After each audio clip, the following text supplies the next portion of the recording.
ಇನ್ನು ಮೈಸೂರಿನ ಮೂಡ ಸಂಸ್ಥೆಯಲ್ಲಾಗಿರುವಂತಹ ಹಗರಣ ಈಗ ದಿನಕ್ಕೊಂದು ತಿರುವನ್ನು ಪಡ್ಕೊಳ್ತಾ ಇದೆ. ಪ್ರಮುಖವಾಗಿ ಸಾಕಷ್ಟು ಅನುಮಾನಗಳು, ಅದರಲ್ಲಿ ಸೈಟ್ ಹಂಚಿಕೆ ವಿಚಾರ ಇರ್ಬೋದು, ಅದೇ ರೀತಿ ಮುಖ್ಯಮಂತ್ರಿ ಪತ್ನಿ ಮಾಲೀಕತ್ವದ ಸೈಟ್ಗಳ ಬಗ್ಗೆ ಕೂಡ ಅನೇಕ ಪ್ರಶ್ನೆಗಳು ಮೂಡ್ತಾ ಇವೆ. ಈ ವಿಚಾರಕ್ಕೆ ಸಂಬಂಧಪಟ್ಟಂತೆ ಈಗಾಗಲೇ ವಿಪಕ್ಷಗಳು ಕೂಡ ಗಂಭೀರವಾದಂಥ ಆರೋಪವನ್ನು ಮಾಡ್ತವೆ. ಹಾಗಾದರೆ ಬರ್ತಾ ಇರುವಂಥ ಅನುಮಾನಗಳೇನು, ವಿಪಕ್ಷ ಮಾಡ್ತಾ ಇರುವಂಥ ಪ್ರಶ್ನೆಗಳೇನು ನೋಡೋಣ ಬನ್ನಿ.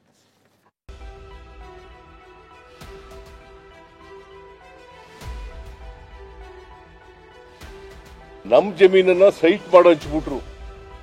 ಪಾರ್ವತಮ್ಮ ಅವರ ಹೆಸರಿನಲ್ಲಿದ್ದಂತ ಜಾಗವನ್ನ ಮೂಡ ವಶಕ್ಕೆ ಪಡಿಸಿಕೊಂಡಿರುವಂತದ್ದು. ನಿಮಗೆ 50-50 ಕೊಡ್ತೀವಿ ಅಂತ. ಅಲ್ಲಿಲ್ಲ ಜಮೀನಿಲ್ಲ. ಸುಮಾರು 1000 ಸೈಟ್ಗಿನ ಜಾಸ್ತಿ ಖಾಲಿ ಇದಾವೆ. ಬೇರೆ ಕಡೆ ಕೊಡ್ತೀವಿ, ಸಮಾನಾಂತರ ಜಾಗದಲ್ಲಿ ಕೊಟ್ಟಿದ್ದಾರೆ. ಕೆಸರೆಯಲ್ಲಿ 2 ರಿಂದ 2.5 ಸಾವಿರ ಅಷ್ಟು ಮಾತ್ರ ಚದರ ಅಡಿಗೆ ಬೆಲೆ ಇರುವಂತದ್ದು. ಆದ್ರೆ ವಿಜಯನಗರದಲ್ಲಿ ಸುಮಾರು 10,000ಕ್ಕಿಂತ ಮೇಲ್ಪಟ್ಟ ಚದರ ಅಡಿಗೆ ಬೆಲೆ ಇರುವಂತದ್ದು. ಇವರು ವಿಜಯನಗರದಲ್ಲಿ ಏನು ಕೊಟ್ಟರು ಸೈಟ್ಗಳು, ಅದು ಕಾನೂನು ಪ್ರಕಾರ ಮಾಡಿದ್ದಾರೆ. ತಪ್ಪದು. ಲಾಭದ ಆಸೆಗೆ ಸತ್ಯವನ್ನ ಮುಚ್ಚಾಕುವ ಸಂಚು ಮಾಡ್ತಿದ್ದಾರೆ. ಈಗ ಮುಖ್ಯಮಂತ್ರಿಗಳ ಕುಟುಂಬದ ಸದಸ್ಯರು ಹಗರಣದಲ್ಲಿ ಭಾಗಿಯಾದಾಗ ಅವರು ಚೇರಲ್ಲಿ ಕೂತ್ಕೊಂಡು ಈ ತನಿಖೆ ಆಗ್ಲಿಕ್ಕೆ ಸಾಧ್ಯ ಇಲ್ಲ. ಮೈಸೂರು ನಗರಾಭಿವೃದ್ಧಿ ಪ್ರಾಧಿಕಾರ ಸದ್ಯ ವಿವಾದದ ಕೇಂದ್ರ ಬಿಂದುವಾಗಿದೆ. 50:50 ಅನುಪಾತದಲ್ಲಿ ನಿವೇಶನ ಹಂಚಿಕೆಯಲ್ಲಿ ಭಾರಿ ಅವ್ಯವಹಾರ ನಡೆದಿರುವ ಆರೋಪ ಕೇಳಿಬಂದಿದೆ. ಇದಕ್ಕೆ ಪೂರಕವೆಂಬಂತೆ ಮೂಡ ಅಧಿಕಾರಿಗಳು ನಡೆದುಕೊಂಡಿದ್ದಾರೆ. ಇದರ ಬಗ್ಗೆ ಇದೀಗ 10 ಅನುಮಾನಗಳೇ ಹುಟ್ಟಿಕೊಂಡಿದೆ. ಇದು ಮೈಸೂರಿನ ದೇವನೂರು ಬಡಾವಣೆ. ಸಿಎಂ ಸಿದ್ದರಾಮಯ್ಯ ಪತ್ನಿ ಪಾರ್ವತಿಯವರಿಂದ ಸ್ವಾಧೀನ ಪಡೆದ ಜಾಗ. ಸದ್ಯ ಇವೆರಡೂ ಸ್ಥಳದಿಂದಲೇ ಮೂಡ ನಡೆಯಿಂದಲೇ ವಿವಾದ ಸೃಷ್ಟಿಯಾಗಿರೋದು. ಅಲ್ಲೇ ಕೊಡಬೇಕು.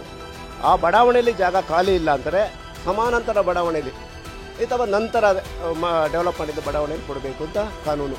ಸುಮಾರು 1000 ಸೈಟ್ಗಿನ ಜಾಸ್ತಿ ಖಾಲಿ ಇದ್ದಾವೆ. ಅವತ್ತಿನ 2021ರಲ್ಲಿ ಏನಿವರಿಗೆ ಕೊಟ್ಟಿದ್ದಾರಲ್ಲ, ಅವತ್ತಿನ ಡೇಟಲ್ಲಿ 30/12/2021ರಲ್ಲಿ ಒಂದು ನಡವಳಿ ಇದನ್ನು ಮಾಡ್ತಾರಲ್ಲ, ಅಧಿಕೃತ ಜ್ಞಾಪನ, ಅವತ್ತಿನ ಅಷ್ಟು 1000 ಸೈಟ್ಗಿನ ಜಾಸ್ತಿ ಖಾಲಿ ಇರಬೇಕಾದ್ರೆ ಇವರು ವಿಜಯನಗರದಲ್ಲಿ ಏನು ಕೊಟ್ಟರು ಸೈಟ್ಗಳು.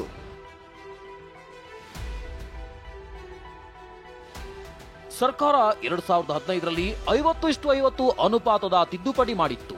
ಇದಕ್ಕೆ ಕಾರಣ ರೈತರಿಗೆ, ಸಾರ್ವಜನಿಕರಿಗೆ ಅನುಕೂಲವಾಗಲಿ ಎನ್ನುವುದು. ಈ ಹಿಂದೆ 60:40 ಅನುಪಾತ ಜಾರಿಯಲ್ಲಿತ್ತು. ಇದರಿಂದ ಹೊಸ ಬಡಾವಣೆ ನಿರ್ಮಾಣ ಕಷ್ಟಕರವಾಗಿತ್ತು. ಈ ಕಾರಣಕ್ಕೆ 50:50 ಅನುಪಾತದ ತಿದ್ದುಪಡಿ ತರಲಾಗಿತ್ತು. ಈ ಮೂಲಕ ಪ್ರಾಧಿಕಾರ ರೈತರ ಭೂಮಿ ಪಡೆದು ವರ್ಷಕ್ಕೆ ಒಂದು ಹೊಸ ಬಡಾವಣೆ ನಿರ್ಮಾಣ ಮಾಡುವ ಗುರಿ ನೀಡಿತ್ತು. ಆದರೆ ಅದು ಕೇವಲ ಹೊಸ ಬಡಾವಣೆ ಮಾತ್ರ. ಆದರೆ ಮೂಡ ಅಧಿಕಾರಿಗಳು ಇದನ್ನ ಹಳೆಯ ಪ್ರಕರಣಗಳಿಗೂ ಬಳಸಿಕೊಂಡಿದ್ದಾರೆ.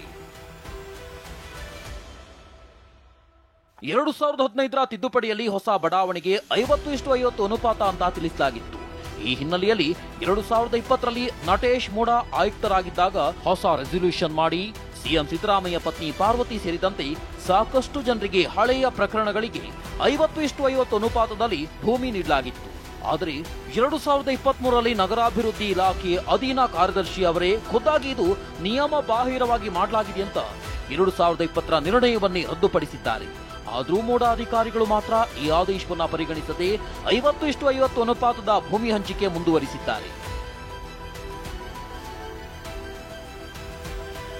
ಇನ್ನು ಮೂಡಾದಲ್ಲಿ ಈ ರೀತಿ ಅವ್ಯವಹಾರ ಅಕ್ರಮ ನಡೆಯುತ್ತಿರುವ ಬಗ್ಗೆ ದೂರು ಬಂದ ಹಿನ್ನೆಲೆ ಮೈಸೂರು ಜಿಲ್ಲಾಧಿಕಾರಿ ಡಾಕ್ಟರ್ ಕೆವಿ ರಾಜೇಂದ್ರ ಈ ಬಗ್ಗೆ ಸ್ಪಷ್ಟನೆ ಕೇಳಿ ಮೂಡ ಆಯುಕ್ತರಿಗೆ ಫೆಬ್ರವರಿಯಲ್ಲಿ ಪತ್ರ ಬರೆದಿದ್ದಾರೆ.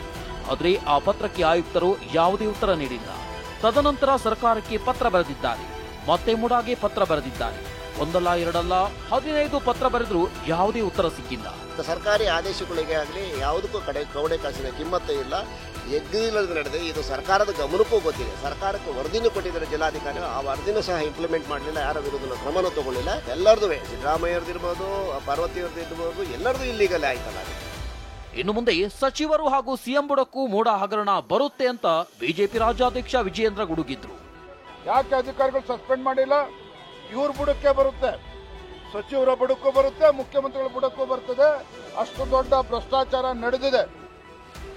ಮೂಡ ಹಗರಣದಲ್ಲಿ ನೇರವಾಗಿಯೇ ಸಿಎಂ ಸಿದ್ದರಾಮಯ್ಯ ಭಾಗಿಯಾಗಿದ್ದಾರೆ ಅಂತ ಬಿಜೆಪಿ ಶಾಸಕ ಅಶ್ವಥ್ ನಾರಾಯಣ್ ಆರೋಪ ಮಾಡಿದ್ರು. ಸನ್ಮಾನ್ಯ ಮುಖ್ಯಮಂತ್ರಿಗಳಾಗಿರುವಂತಹ ಸಿದ್ದರಾಮಯ್ಯನವರೇ ನೇರವಾಗಿ ಇದರಲ್ಲಿ ಭಾಗಿಗಳು. ನೇರವಾಗಿ ಅವರ ಒಂದು ನಾಯಕತ್ವ, ಅವರೇ ಮುಂಚೂಣಿಯಲ್ಲಿದ್ದು ಮುಂದಾಳತ್ವವನ್ನು ತಗೊಂಡಿದ್ದಾರೆ ಅಂತ ಬಹಳ ಸ್ಪಷ್ಟವಾಗಿ ಇವತ್ತವರ ಇಲಾಖೆಯ ಅಧಿಕಾರಿಗಳು ಕೋರ್ಟ್ ಅಲ್ಲೇನೆ ಅಫಿಡವಿಟ್ ಅನ್ನು ಕೊಟ್ಟಿದ್ದಾರೆ. ಇನ್ನು ಸಿಎಂ ಸಿದ್ದರಾಮಯ್ಯ ಮಾತನಾಡಿ ಇದರಲ್ಲಿ ನಂದೇನೋ ಪಾತ್ರ ಇದೆ ಅಂತ ಬಿಜೆಪಿ ಆರೋಪಕ್ಕೆ ಕೌಂಟರ್ ಕೊಟ್ಟರು. ಯಾಕಪ್ಪ ಯಾಕೆ ನಂದೇನ್ ಪಾತ್ರ ಇದೆ ಅಲ್ಲಿ? ಒಟ್ಟಾರೆಯಾಗಿ ಮೂಡಾದ ನಡೆ ಬಗ್ಗೆ ಸಾಕಷ್ಟು ಅನುಮಾನ ಮೂಡಿದೆ. ಸಿಎಂ ಸಿದ್ದರಾಮಯ್ಯ ಪತ್ನಿ ಪ್ರಕರಣ ಸೇರಿದಂತೆ ಹಲವರಿಗೆ ಭೂಮಿ ನೀಡಿರೋದ್ರಿಂದ ಮೂಡಾಗಿ ಕೋಟ್ಯಾಂತರ ರೂಪಾಯಿ ನಷ್ಟವಾಗಿದೆ. ಸರ್ಕಾರ ಸುಗ್ರೀವಾಜ್ಞೆ ಮೂಲಕ ಅದನ್ನ ವಾಪಸ್ ಪಡಿಬೇಕು ಅನ್ನೋದು ಹೋರಾಟಗಾರರ ಒತ್ತಾಯ. ರಾಮ್, TV9 ಮೈಸೂರು.